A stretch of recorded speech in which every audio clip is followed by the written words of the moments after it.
Monsieur Robin Champignol, bonjour. Jean-Christophe Bonjour. Sarkissian de la Jeune Chambre économique de Marseille. Donc vous êtes le représentant de la Commission européenne dans le sud de la France. Je suis venu vous voir aujourd'hui pour simplifier et pour expliquer clairement ce qu'est l'Union européenne. Donc, première question, comment pourriez-vous décrire l'Union européenne aujourd'hui ? L'Union européenne, c'est un projet qui a commencé en 1950, après la Seconde Guerre mondiale, avec l'idée plus jamais ça. On veut faire la paix.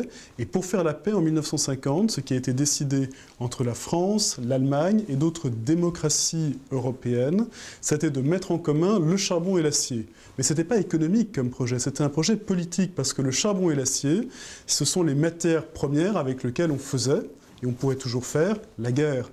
Donc en mettant en commun, en gérant ensemble le charbon et l'acier, on garantissait la paix. Aujourd'hui, bien sûr, le projet a beaucoup évolué. Nous avons maintenant 28 États membres de l'Union européenne, donc c'est une grande Union européenne. Et puis, nous avons également beaucoup progressé en termes d'union avec l'euro, avec des politiques communes, avec de plus en plus une union politique dans laquelle on ne cède pas sa souveraineté à un Bruxelles abstrait, pas du tout, mais on la partage, on décide de l'exercer en commun dans des institutions démocratiques où à la fois les pays et les peuples, dont le peuple français, sont pleinement représentés. Donc, concrètement, quel est le travail du Parlement européen ?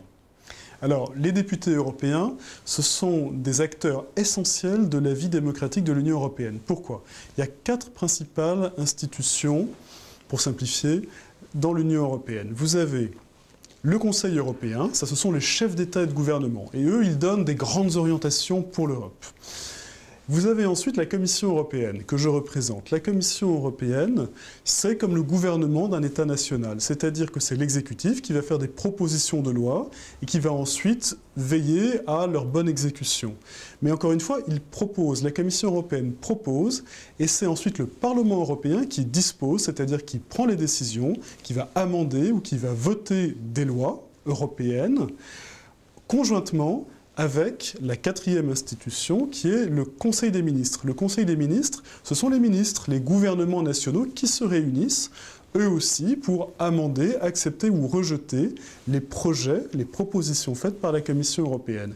Et également important, c'est le Parlement européen qui va élire cette année le président de la Commission européenne. Donc lorsque vous votez pour votre député européen, vous votez aussi pour un président de la Commission européenne.